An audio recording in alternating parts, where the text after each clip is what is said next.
Here's an $80 keyboard from Womier with a 90% layout, a TFT screen, a Trimode connectivity, and a keycap theme you don't get to see every day. Now this even came with extra custom keycaps. This is the Womier M90 and I will put links in the description where you can get this. This has a full plastic housing with a gasket structure. The gaskets here are made of silicone and yet I don't feel much flex from it. Later we'll be tearing this down and modifying it to see what's going on. The M90 features a TFT screen where uploading images or GIFs is possible. So more on this later. Powered by a 4000 mAh battery pack, I believe this is the standard for today's keyboard requirements. Moving on, this comes with the Womier full palm switches, which are on the Thaw-key low sounding side of switches. You have yourself the option for switch replacements though with its south facing universal hot swap PCB. These Womier full palm switches are pre-lubed and is a bit on the heavier side, having 50 grams of required operating force. Now, we'll go over these beige switches more later on. Let's go over the software here. So looking at the software here, there are multiple configurations that you can set up. You may import new configurations or you can even export some. Going over the key binding features here, it has everything you need plus one FN layer. Macros here again are standard. You may even insert mouse inputs here. These are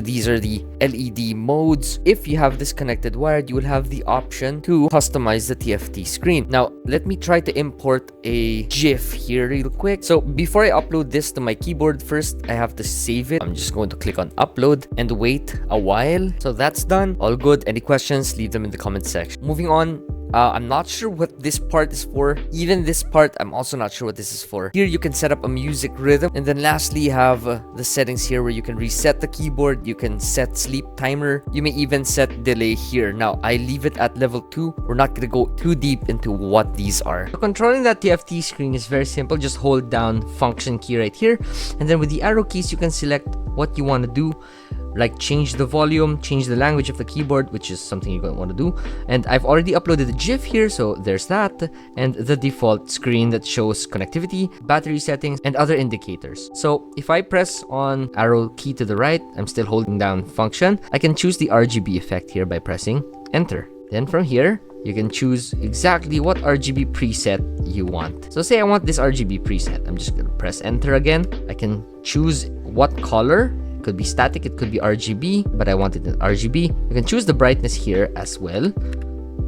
Enter. You can choose the speed, 100%. So out of the box, you get the keyboard, manual, cable, keycap switch puller, 3 extra switches, and extra colored keycaps. The cable is braided white, and I hope the box included a PT dust cover. Onto the keyboard, out of the box, it feels very plasticky and lightweight. Weighing at less than 1 kilogram, there's so much vibration on the board when typing, and this may not sit well for others. On the bright side, my favorite part of this keyboard is the cable canals underneath. You basically can wire this keyboard from the left, the right, or even in the middle, however you want it to be wired. Also under the keyboard, you will find the power switch and the layout switch as well. As for its standoffs, this has got silicone feet matched with a 2-level kick-up feet. Onto aesthetics, this has 2 color options, a black and a white one. And just to get it out of the way, this is not for the minimalist. Though, I would recommend this for green-hued PC builds for those who like green chemicalish colorways. The keycaps here are a mix of white and gradient keys with clear keycaps and the option to replace those clear keycaps with dye-sub PBTs. Looking closely at the keycaps, this has chemicals in it from the periodic table and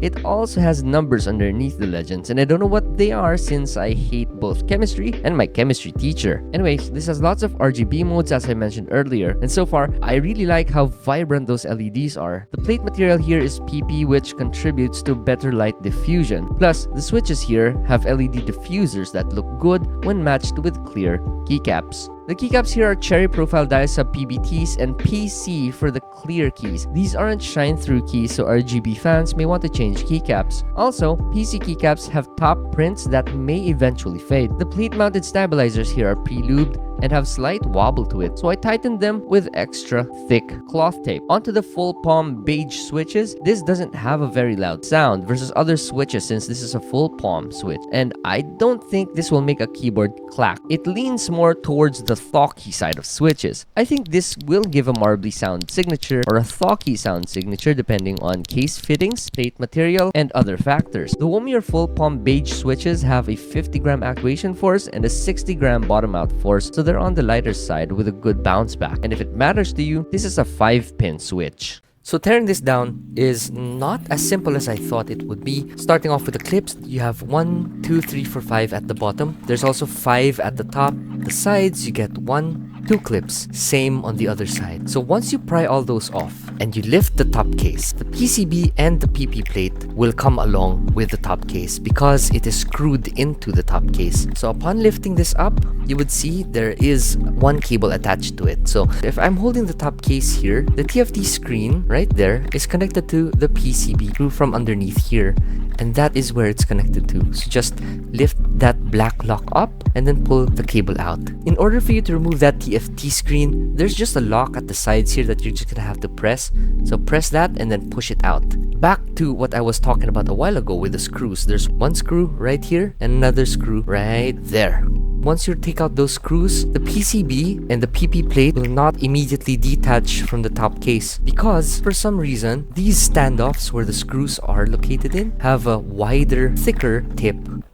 So going over the internals here real quick, the silicone gaskets here are dumbbell gaskets. There's a total of 13 gaskets. As you might have already noticed, the PCB here is a flex cut PCB. What I was looking for here are ports for screw-in stabilizers, but it doesn't have them. So screw-in stabilizers, slip-in stabilizers aren't compatible on this unit. I've already looked into the PP plate here and it is a flex cut PP plate. At the bottom of the case, you get PE foam and only PE foam. I prefer silicone, but sometimes silicone would dampen the board too much and absorb too much of the sound. In this case, with PE foam, there will be more resonance because there's more air that flows inside, kinda like an acoustic guitar. Now moving on, in between the PCB and the PP plate, you only get one layer of Poron sandwich foam. There is no IXP switch pad here, so a total of 2 dampers on this keyboard. So what mods would I do on this keyboard? So number 1 is the tape mod, 3 layers of masking tape, and the next mod is removing these standoffs. So that's one standoff right there and another standoff right here. We're going to cut those off because we don't need them. So we don't want a direct contact between the top case and the PP plate or PCB. We want the vibration to be absorbed by the gaskets. I mean, that's what the gasket is for, right? So let's get on with it.